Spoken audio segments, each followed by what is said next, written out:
lot of motivated sellers are hitting the MLS because a lot of them don't know about us, right? About cash buyers. So where do they go? They go to their agent friend, they list their home, but their motivation is super high. I have a listing. My aunt told me that her next door neighbor just listed her house for way above price, but she's like, hey, don't worry about the listing, Nathan. She is going to lose the house in foreclosure. Somebody's going to jail. She's going to lose it. So I had one of my students call the agent. He's like, look, just make an offer. So they had made an offer. They had listed it like $150,000 more than what it's worth, but they'll take anything. So it's really interesting how the MLS works. Like price doesn't really determine. I mean, it's tough, isn't it? Like It is. Well, then on the other side of the coin, you've got these agents who will create artificial bidding wars by listing a property way too low, knowing that there's going to get a multiple offers and they can do a highest and best and then bid it up. So like that list price is, in my mind, is completely irrelevant. Like it yes, doesn't really matter what the list price is. So at the end of the day, the comps will support what the value is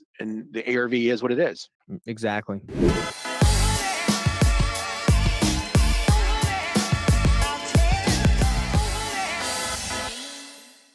And by the way, for everyone that's tuning in, that's watching this live or will watch it or that's in here, Benson and me connected. He's got an awesome program called Privy, which enables you to do tons of deals, find deals that are discounted. He's going to show us how to do it. I actually have already done a deal using Privy. I JV'd with one of the people in my program, Scott. He's going to be on a call that I'm doing next week with Benson, and we're going to talk about how it was like a $20,000 wholesale fee, tons of opportunity. And Benson, I just want to thank you and Jessica for being able to make it to our community and help us out. Yeah, of course. My pleasure, man. I'm excited to work with you. I mean, we're just getting started, right? So just talking with Lori a bit, and we were, just kind of chatting back and forth. And, she happens to be in the Bay Area. And one of the things that a lot of investors do, when I say investors, I'm kind of using that as a universal term for, people that are just doing deals, whether it's a fix and flipper or wholesale type person, or you're doing creative deal structure, or you're buying properties to have for rentals or short term, or even things like buying notes, right?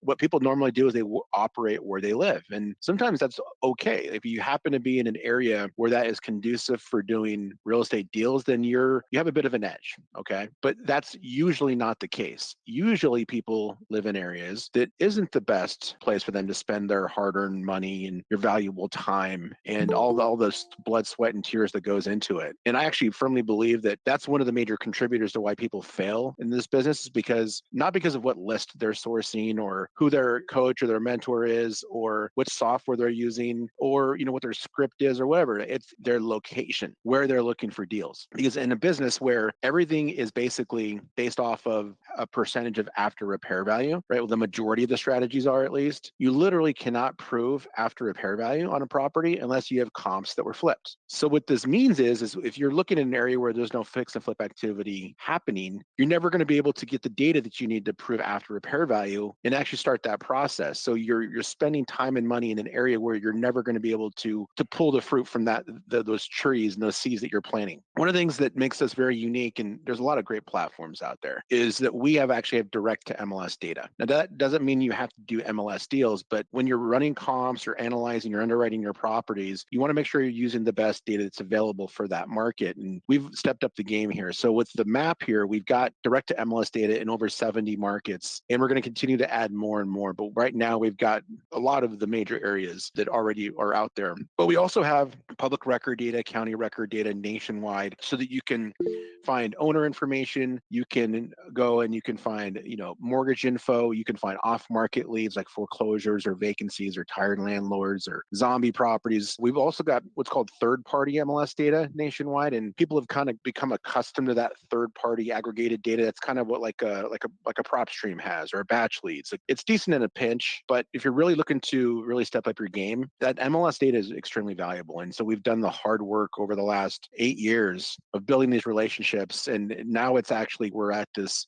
time period where we've gone through all the grind and the compliance, that when we come in and they're like, oh, you're in Chicago, you're in LA, you're in Dallas, you're in Philly. Well, you don't have to go through all of our compliance, right? Or we're not going to bust your balls as much, is basically what it comes down to. Excuse my language. No, that's good. That's good. That's good to hear it straight like that. Yeah, it is. Because it's honestly, that side of it is more of like a good old boy network, right? Yeah. It's kind of like who how are you going to benefit them? And believe me, we've definitely, cut our chops going down that road. But I say that that to say that we're going to be basically have 80% coverage of the entire populated US here within the next 3 to 4 months. And we're going to be adding in more and more data sources. Like right now, we're working on acquiring all of the short-term rental data that's out there. So if you're doing Airbnbs or VRBOs, we'll be able to analyze those. We're getting a more, I guess, universal, homogeneous data set for rental property data. Like that's really fragmented right now. There's a lot of companies out there that do it. There's not like like an MLS type scenario for rental data, so it's like all over the place. But we've been able to kind of put our heads together with some different sources to come together with one source for that. So we're doing some really cool things when it comes to data. What I think is the most valuable, that if you guys take anything away from here today, is that you really need to make sure you're targeting these high investor activity areas, because then at that point you're assembling all the ingredients you need to put together a deal.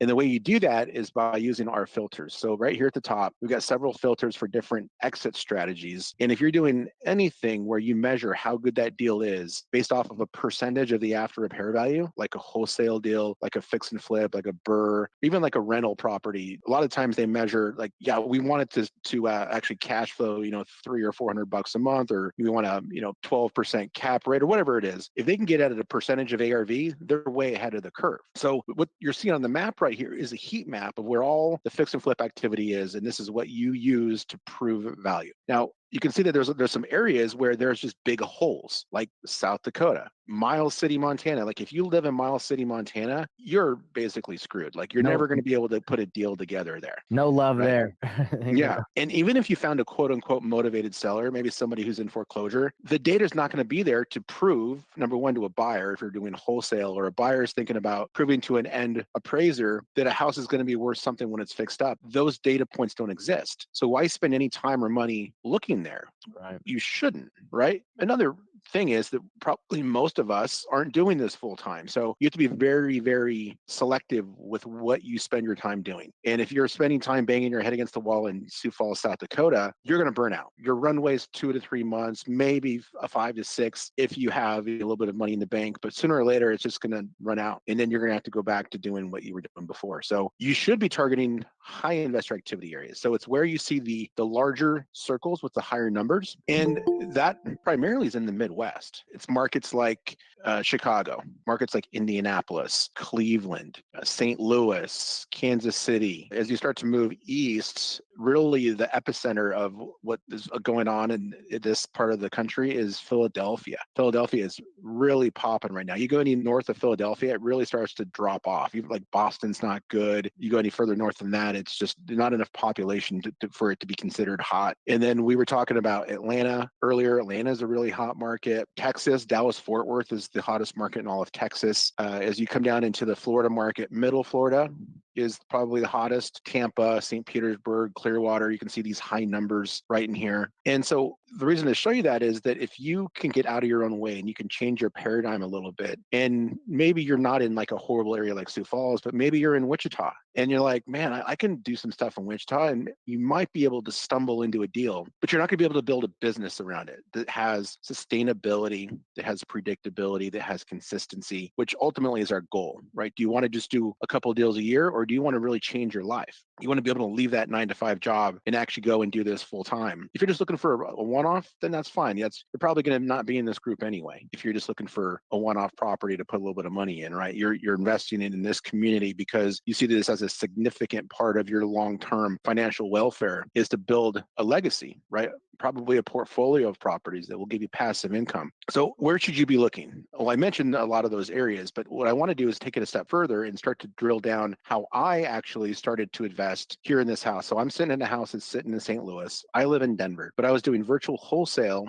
here in this market for about 8 months before I ever decided that I was going to buy stuff for myself to keep. I was just doing virtual, and it was all on market wholesale. So I wanted to add, for the last 2 years until recently, until like the last like 6 months, I was doing virtual wholesaling, but I was doing nationwide pay-per-click, which means we would just not have any locations. We would do just get leads, and it was a nightmare. I mean, we did deals, but it was just a nightmare of a business because you would get leads from the middle of nowhere. You try to dispo them. You eventually had to find out what was going to work. You would work so hard. So terrible business model, in my opinion. There are some people who somehow like they figured it out. I'm sure that they went to specific locations, but I ran the nationwide one, and it's just a lot of work. So what Benson is explaining is like, hey, you can hit your head against the wall if you are trying to move deals where there's no buyers. And that's kind of why I teach the painless wholesaling method to say, hey, work through buyers first and then get your deals. And the cool thing about his system is you can see where buyers are. I mean, you might not have to get the exact relationship, but at least you know a further step than just turning on your marketing, being like, hey, I hope someone buys it. Because Lori, what you were saying is you had that deal in Augusta and you're like,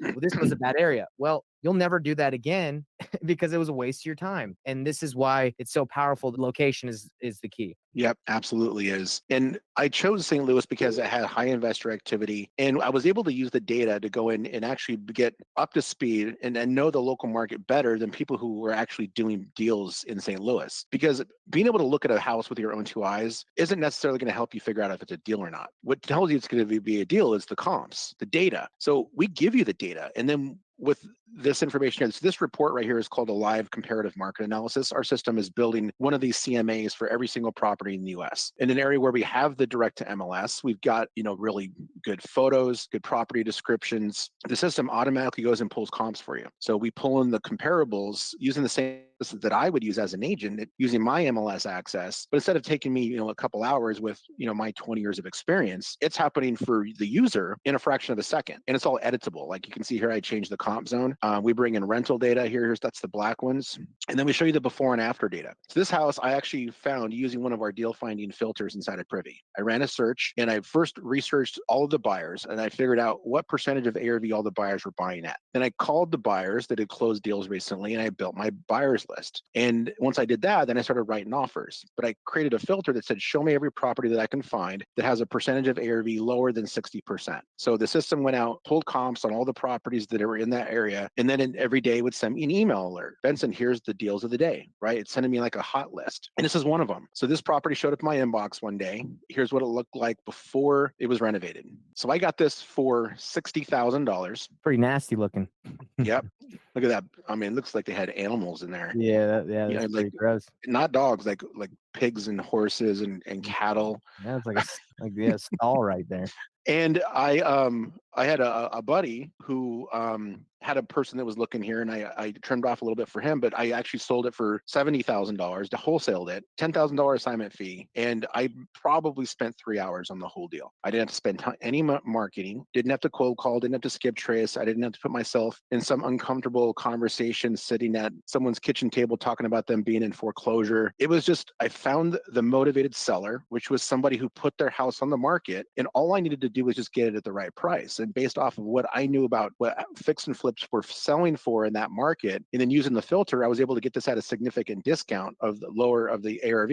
And I already knew who the buyers were. So all I was doing was just connecting the dots. I wrote the offer to an agent that I found using Privy. So I looked at all the closed fix and flips. I'm going to show you guys that here in a second. And I found investor focused agents that work with investors. And I called a handful and told them what I wanted to do. I said, listen, I'm tired of the Colorado market. They priced me out. It's so hard to get deals done. I want to do stuff in the St. Louis market. And I told them my business model, and I found a handful that wanted to work with me, and I settled on Nika Ponder. She was my eyes and ears and boots on the ground in this market before I even came out here. So she'd go out and look at the properties for me. She'd take additional photos for me, video in some situations, but mostly I just wanted to see if there was something that I couldn't understand about the property from the description and the photos. And that's where she was invaluable for me. And so she was writing all the offers. So I would just find a property, send it to Nika. She writes the offer. She puts an assignment clause in the contract so that I can transfer it to an end buyer. And then I'm off to the races. And I'm just looking at my email every day, finding deals. And I found this one. Paid $10,000 on it. Like I said, 3 hours of work, maybe.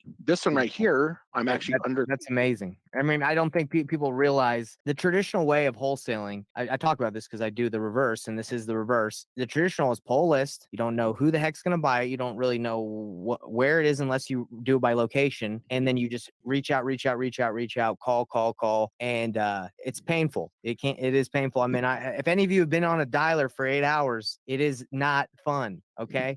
Yeah. It So isn't. It isn't. But to go through that and come out of the end actually winning a deal, I'm sure it's extremely, extremely like happy. The happiness could come out of it, knowing that you got through it. But there's an easier way. right, right. And also just getting on the phone and making phone calls, doing the work. Some people can get through it, but not everyone's good at it, right? I think there's a reason why salespeople are the most highly paid individuals at any companies, because it's a very unique skill set. And if you're going to be focusing on outreach, like direct to seller outreach, you better learn how to close. You better learn how to be a good salesperson, a good marketer. You better have really thick skin. And some of those things are more nature than they are nurture. Like they're in you or that are not. And I mean, we're all smart people. We're entrepreneurs. We can probably figure it out. But how much time do you have to be able to figure out how to be a good salesperson, how to be able to get on the phone or sit in front of somebody and get them to trust you? They literally want to give you the most valuable piece of, financial assets they have in their whole life to you, somebody they just met, right? It's a challenge. It's extremely challenging. Yeah, I was just telling before all of you hopped on, I was telling Benson what happened to me. I spent 2 months working with this lady. So I'll to be quick about the story, but her son went to jail. So he signed over the power of attorney to her. Her son had left the house in debt. He had credit card debt. So she was trying her best to sell it for way more than it was worth to wipe out his credit card debt and the house that was in pre-foreclosure, all this stuff. It was unrealistic. So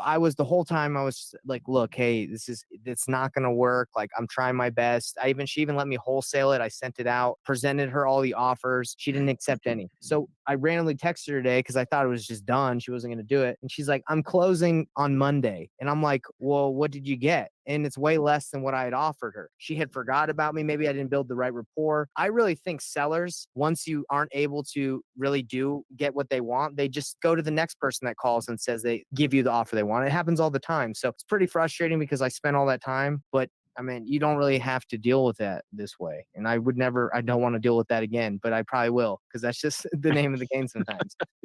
That is part of the game there, right? And I mean, Yeah. there's challenges doing this too, right? Like there's going to be competition. Now, this is debatable. I'd love to hear your perspective on this, Nate. So some people say, well, I don't want to do on market because there's more competition for on market deals than there is off market deals. My perspective is it's the opposite. If you have a foreclosure list that you bought from some list provider, every wholesaler in that darn community who is targeting that area also has that same list, or maybe Right. some variation, right? Because they're publicly available. You're competing with all these people, and the majority of people have no idea what they're doing. And that's not to be negative. It's just that most wholesalers just don't know what they're doing because there's so much churn, right? There's always this fresh meat out there of people who are saturating these lists with mailers and postcards and knocking on doors, and that's who your competition is. So it creates a lot of noise, a lot of competition, legitimate or otherwise, right? Yeah, With I agree with you. I agree with you. Yeah. with on market, there's some extra steps you got to go through. Like you have to get an agent to want to work with you, right? You have to figure out, well, how do I handle the proof of funds situation?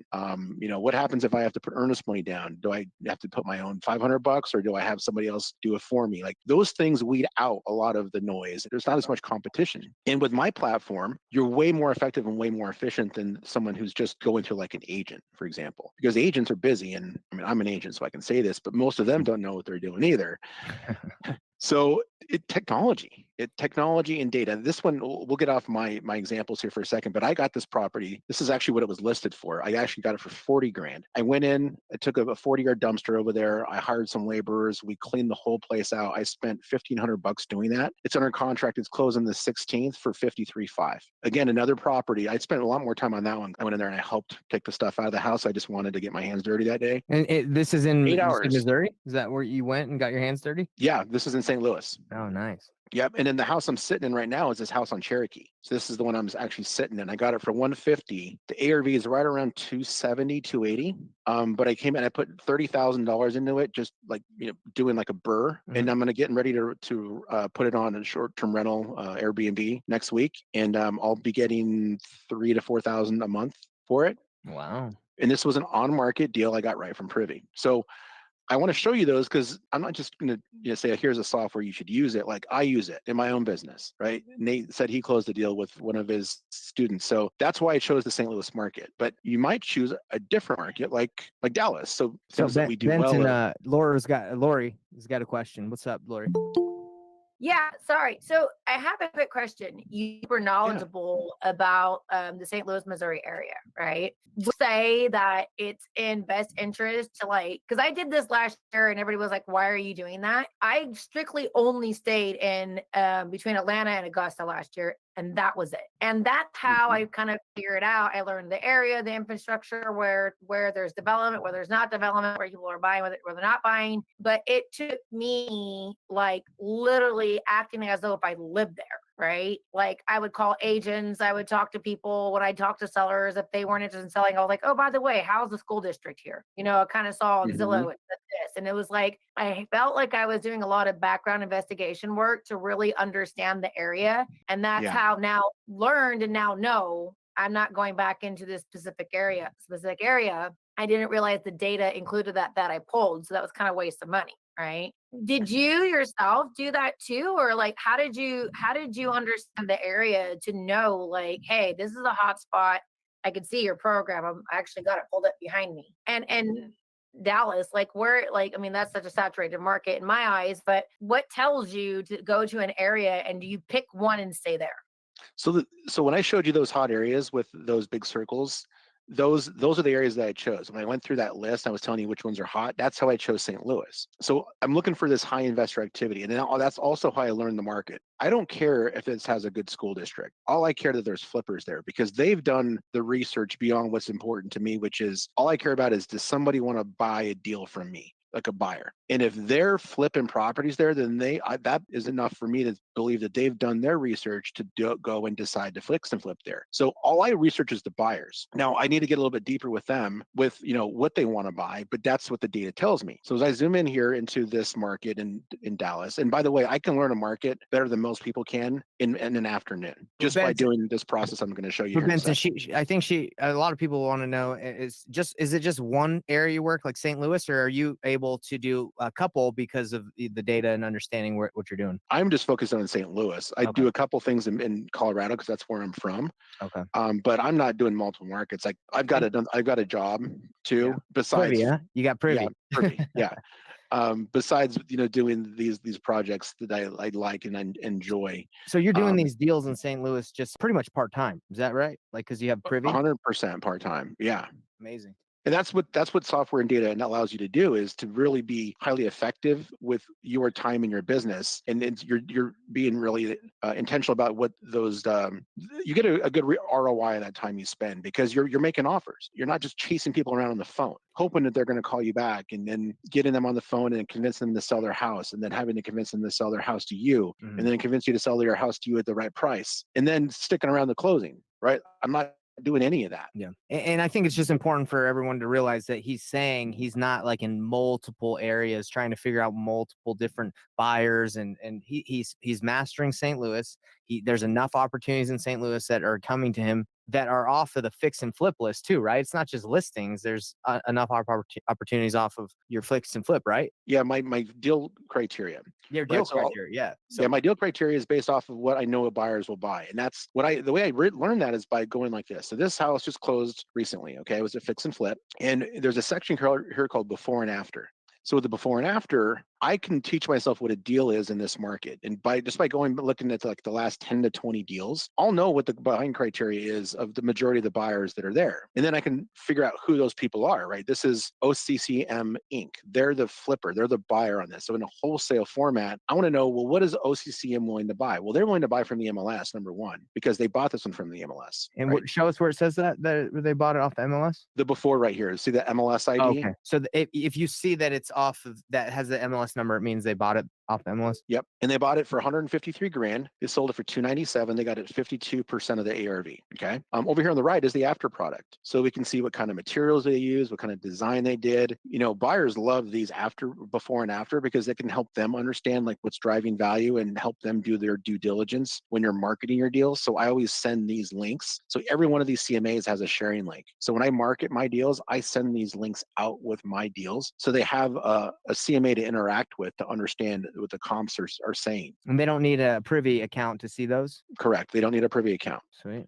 So I can see things like who the agent was. So when I told you how I found Nika to represent me, well, Roger Lopez right here of Value Properties is an agent who represents investors because they just flipped this property. So I know what the timelines were. So 63 days under construction, 70 days on market, 133 days total hold time. I know that it's OCCM. So what I would do is if I was trying to build my buyers list, I'm going to call OCCM. I'm going to do like a quick Google search, find their phone number. I might use Open Corporates and then True People search and eventually come across a phone number.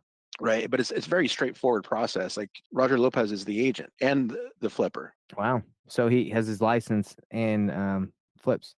Cool. Yep. So So Roger, I can find. I mean, I have his phone number. So I could call Roger. I'm like, hey, Roger, my name is Benson. I just wanted to give you a quick call. I saw you just close that house on Grayson Drive last week. I got to tell you, man, it looks amazing. You guys just did a really good job, and I'm so surprised how fast you closed that deal. 63 days. Like your crew must be like on point. Congratulations. The reason why I'm calling is because I'm an investor in the area too, and we're generating quite a bit of deal flow, and so much so that I just don't have the bandwidth for everything that I'm coming across. So I'm networking with some other local investors to build some relationships, some JVs. And if I came across a property that was similar to this one on Grayson Drive and matched all your deal criteria, would you be interested in it?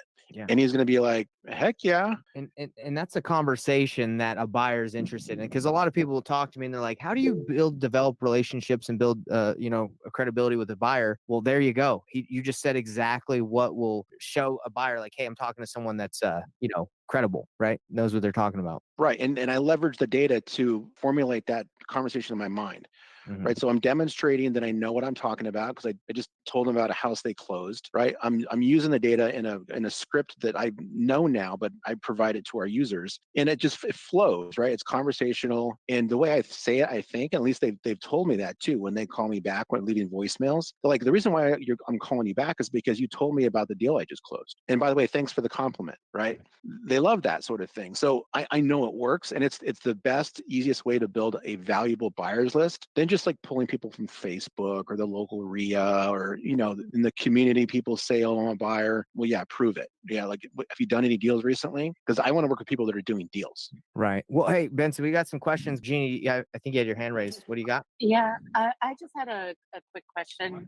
So I've had Privy now for months, and I'm not using it to its fullest extent. I love it. I mean, I tell everybody, I recommend everybody to use it. I like it so much better than PropStream. And Thank so, you. what would be the?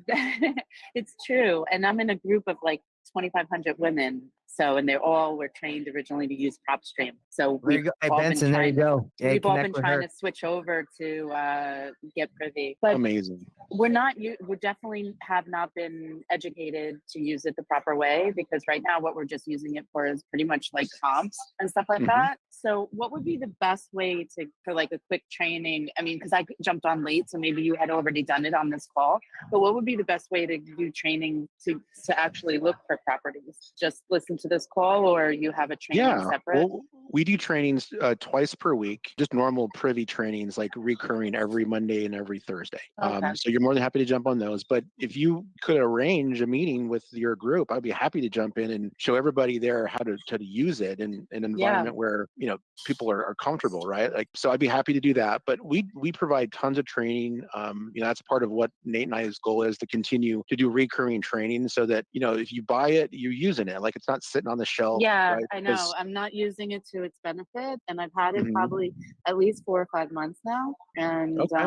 I really want to use it to its benefit. Yeah. We were kind of told that it's kind of complicated, but it seems like how you're showing it is not very complicated. But from what other people have said, like, oh, it's complicated to get really into it, to use it beyond just like the comps and stuff like that. I don't But believe it is. I think it's yeah, it it's about a doesn't seem like it. flow, right? Once you get the building blocks in place and you understand the basics, Mhm. some of the middle level stuff and even like higher level stuff, it just our stall starts to kind of connect. You'll have an aha moment, basically, Yeah, no, and I'm it's just going to all excited. click in your brain. Like, Yeah, I'm really excited. my opinion on complicated, Jeannie, is like, I send out emails when people join the program and they find it complicated to read the email, so that's just how it is for people, right? If they have to look around and I guess even learn something or take some time, a lot of people just give up, right? So I mean, Benson showing us how to use it, like, this is awesome. But yeah, it's definitely easy to use once you go through the flow. I mean, I think all of us could hop into Privy right now and pull up a property, see before and after, and kind of understand where we need to be just off of this simple Yeah. call. So I had a partner that I was doing some wholesale deals with, and so she would use PropStream, I would use Privy, and then we'd talk and figure out and like what we were going to make our offer and everything. And I just found that Privy had better information. Yeah. So you Okay, guys thank can you. also message each other within Discord as well. I don't know if you guys use Discord a lot, but that you're both in the same chat, so you can talk to each other. Also, Awesome. Jeannie, I'd love to get your 2,500 women in this group. I don't know if they'd want to come. Oh, I'm trying. There's some of the New York ladies are definitely like interested, like Yvette Page. Is it Yvette Page? I think she was reaching out to you Yeah, on Messenger, so check into her. Bring them all in. Yeah, And yeah. Benson No, I am. it's cool enough to come in here with us each month and show us. And if we get 2,500 people, I'm sure he'll come in here a Yeah. lot more, or you can schedule something directly with him. So anyway, it's I'm not. Someone asked the question if I was part of the Invest Her. It's not. I'm part of the Women's Real Estate Investor Network, RAIN, WREIN. Mm-hmm. sounds like a based out of powerful group right Dallas. there. Sounds like a good group. And we're about 3,000 women at this point. But then the people that I'm in an inner circle as well, which is about 180 people that want to take it to the next level. And the guys that who set up our Podio account custom do use Privy, and those are the guys from the Wholesale Connection. Mm. Cool. Very cool. Well, thanks. Did I answer your question? Yeah, you did. Okay, awesome. So going through the flow here and kind of help to connect the dots on what we're doing here is really understanding like the local market. I don't think there's enough emphasis put in education space, in the real estate education space, about like knowing your market. Like it's mostly about lead generation. It's mostly about like marketing and ringless voicemail and list stacking and outreach and scripts, where even if you did that all perfect and you were like the perfect salesperson and you could really close. But if you get a property and you don't know if it's a deal or not, because you don't know how to run comps, you don't know how to determine after repair value, you don't know how to market these deals to your end buyer using the data, then all of that is worthless and worthless investment. Because at the end of the day, it's like you need to know what a deal is, and what a deal is because of what all these investors here have done recently, right? So that's how you learn that, and then you take it a step further, and you're like, okay, cool. Well, this is where I'm going to search for deals, right? So if you live in Dallas, Fort Worth, then if you like doing the driving for dollars, like this is the neighborhood you would drive in, right in here. Like that way, if you come across a deal or you come across a house that looked like it's vacant, you have the data present to be able to determine ARV, as opposed to being in Sioux Falls where there's no buyers and there's no data. So you're basically setting yourself up for success by laying the foundation and beginning with the end in mind and working backward. So starting here, this is where you're going to market. If you want to do off market, great. I have no problem with that. It works. But if you want to say pull a list here, you could pull a list. You pull a list of foreclosures or absentee owners or vacants or zombie properties. We give you up to 10,000 off market leads per month as part of the Privy platform. No additional cost there. If you wanted to run comps on a house, let's say you're driving around and you want to figure out what a house is worth, you just enter the address of the property right in here to the search bar. Our system builds a comparative market analysis for it, and then you can look at it on your phone and like, oh, cool. Well, here's who the owner is, and here's the flippers in the area, and so we allow you to do it quickly, whether it's from your computer or whether you're in the field. Benson, can I ask a quick question? So if you go to the before and after on that sold property, I saw that it showed who the owner was. Does it also give the details of the owner, the agent that listed it, their number, or do you have to do a Google search on that as well? You got to do a Google search, at least right now. We're working with the MLSs to help us give that information. But right now we can provide that to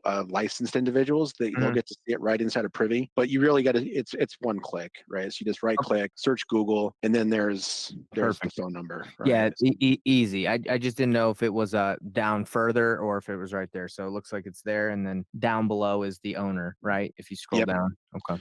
Yeah, the owner is in the public record section. So you're looking at the sold data. I'm just curious, how do you switch between the sold and active? Is it right there on the top right? It's right here. Yeah. Yep. So this part of it is actually patent pending. So we have a patent on what we call the comparative search. It's a reverse algorithmic search where we take all of these closed deals and we use those as a model for what a successful deal looks like. And then we reverse engineer them. So if you click this button right here, it says find similar active deals. Our system's going in right now and it's pulling comps on all the properties in this area. And it's only going to show us the houses that match our specific deal criteria. Now in Dallas, I don't know exactly what deal is. I could have gone a little further, but let's just say we figured out it's right around 60%. Okay. So 60% of ARV is, what we see buyers buying at. Maybe we talk to a few buyers to confirm and create their buy box. We could actually save this in there. Maybe one buyer says, well, I want to be under, $250,000 purchase price and I want a 3-bedroom, 2-bath and these zip codes. We can do that. And we can create a buy box in Privy and then Privy will search for those properties and then email them to you like I did earlier when I was showing you my houses. These are, you're just telling it what you're looking for. So let's say we use this filter. So Privy just ran that search. Here's a house that came on the market today. All right. So if I had saved this search, I would have gotten an email alert for it. Right. Here's the property. That's a good one right there. Yeah. And if we scroll down here, the reason why we flag this property as a deal is because there's 2 houses that were recently fixed and flipped. Actually, this one hasn't sold yet. It's for $245,000. This one was flipped and sold for $255,000. So this property that we can get for $134,000 is 53% of the after repair value of $255,000. So we use the sold fix and flips in the area to identify unrenovated homes that need to be renovated. And then we're looking for those margins. And this one's a deal. This is a house I would write an offer on today if I was in the Dallas market doing business. Quick question. When you search for that on the find button, how did it know to look in Dallas? Was there a filter or a boundary that you set, or was it just because you were zoomed in on that area? It uses the zoomed area as where it's looking. So if I were to back out here, the algorithm is going to adjust and it's going to start showing me stuff all around. Gotcha. I just wanted to, yeah, that makes complete sense. I just didn't know if there was like boundary that you had to draw when you were doing this. So it sounds like you just zoom in what you want and then we'll do it. Yeah. And honestly too, you can define a boundary. So like this is the area that I liked. Okay. So I could define this a little bit further so that I'm not pulling stuff from outside where I know it's hot. Perfect. But that's a really, really good question. I mean, here's another handful of properties that could be, look at this, and this is only $50,000 in Dallas. I mean, I've never seen a house that inexpensive in Dallas, but if we scroll down to the table here and we look at the comps, look at these flip properties. That one is for sale for $218. This one's sold for $241, $155, $180. Look at those percentages. And these are all flipped homes, or they're going to be flipped homes if it has a before and after? It looks like a gray and a black. They're flipped if they have the before and after. Okay. Now this house right here may have been flipped, but it didn't match our flip criteria. Like what we look for is 2 transactions in an 18-month period, and it went up in value a certain amount. Okay. So this one could be renovated, and it could be representative of the after repair value. And to me, it looks like they've done some work to it. It looks like they tried. Yeah, but if we look at the before, the previous yeah. sale was 2019. So it didn't match our criteria. So maybe they moved in it, did some little bit of work, right? Like a live and fix, and then they eventually sold it here. But this one I'd say was representative of ARV. So Benson, let me ask you this. What's your opinion on all the people that are pulling data and trying to just find that off market when we're seeing right now how many opportunities are on the MLS? Do you feel like they're just wasting their time, or like what's your opinion on all that data pulling and skip tracing and calling? I think in a time where everything you do is so expensive, like your hours are very, very valuable. And if you're spending your time calling people who don't want to talk to you and you're leaving voicemails, that means you're not spending time doing this, right? Your opportunity cost is enormous. So you have to figure out if you're just doing it because that's what somebody told you had to do, or if you really enjoy it. Like if you like calling people and getting cussed at, that's awesome.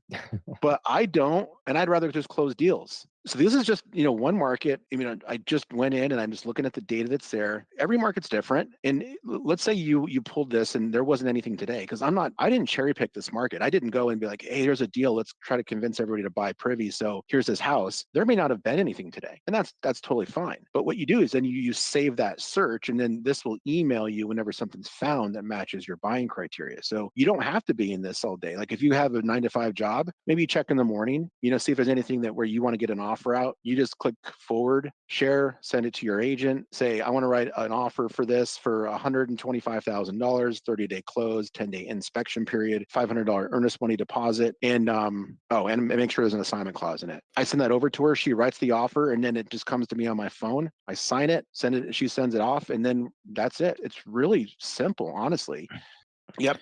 So I showed you could export lists. I don't know if I showed that, but about foreclosures, you can export, download lists. We give you 10,000 per month. You can upload lists. So let's say you source lists from someplace else. Maybe you get, free, like in Colorado, you can download the probate list right from their website. You can upload that into Privy, and our system will build a comparative market analysis, analyze all those houses, pull comps, append all of the information we find publicly available, like owner information. Is it in foreclosure? Is it listed? We append it, and then you can export it out into a list. This one I did, or this test list from yesterday, was a list that one of our users had. And I showed everybody how to upload it, and then it built a comparative market analysis for everyone. So that one's actually a really fun feature. But besides that, you guys, like, the system is not all that complicated. There's some subtleties. Obviously, I'm an expert using it, but we have lots of support. We have lots of training for it. And I know that everybody here could learn how to use it. Yeah. 100%. Well, I'm glad to have you on here, Vince, because I already told you kind of my goal is to help people get deals with minimal time and spend, and this is one of the best ways to do it. I know because I've done it and done multiple deals off the MLS, and it's cost me no money, and it feels great to do a deal when you don't spend any money. It's like my favorite thing in the world to do a deal where I'm like, how much did I spend on that? Nothing. Right, nothing but a little bit of time. You're right. It's Right? a good feeling. Well, quickly, I want to open the floor to anybody for Q&A. Is that cool, Benson? See if anybody's got any questions. Yeah, for sure. For Okay. sure. I mean, I have a question. Go ahead. What's up, Nelly? I mean, I'm still very, very newbie at all this. So, like, Benson, how did you get your start, and how did you even learn how to do all this before you could even write offers and get to that point? You mean when I actually started to do business in St. Louis, or like way back 20 years ago when I started the business?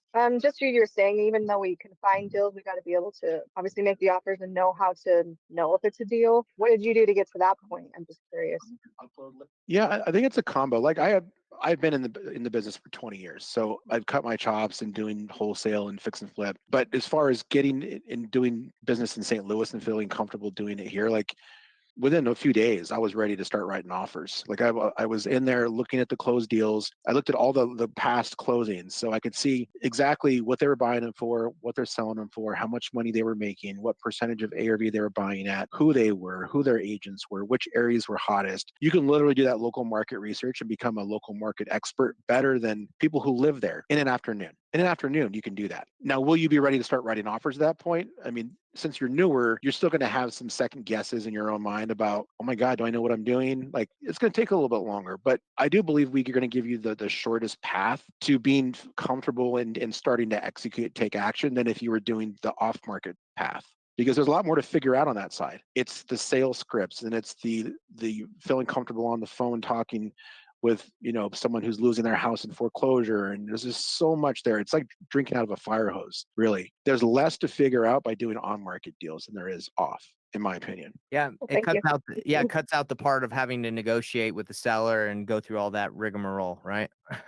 Yep. And Henry, you're asking, is it only MLS data or off market? It's both. So we have all the off market stuff like PropStream would. We just have the on market on top of it as well. And you can use. We've got lots of users who use Privy who don't do on market deals. They still pull the list. They still do the skip trace, and they still do that because they've figured out the formula. So if that's what you want to do, it doesn't mean Privy's not for you. Privy is just, it's the easiest way to find like these low hanging fruit on market deals, in my opinion, anywhere in the world. And that doesn't mean just like tooting my own horn. Like, I've seen all the software products out there. So you can do any strategy. If you wanted to use this to buy rental properties, we'll help you find the best areas to find rental properties. If you want to do wholesale off market, you can absolutely do off market wholesale too. It's just that what I tell people is that our system is exit strategy agnostic. Whatever it is you want to do, it's there for you. Sweet. Well, thanks everybody. I hope that answered everybody's questions, and definitely have Benson back. We're going to be doing a call together next Wednesday, right, Benson? Benson at like 6, I think 6 Mountain Standard Time. My goal and his goal is to show you guys how to use it too. Like, not just to tell you what it can do, but show you how to use it and actually use it and get deals, because that's why we're all in here. We're here to create the freedom we want through this vessel. And,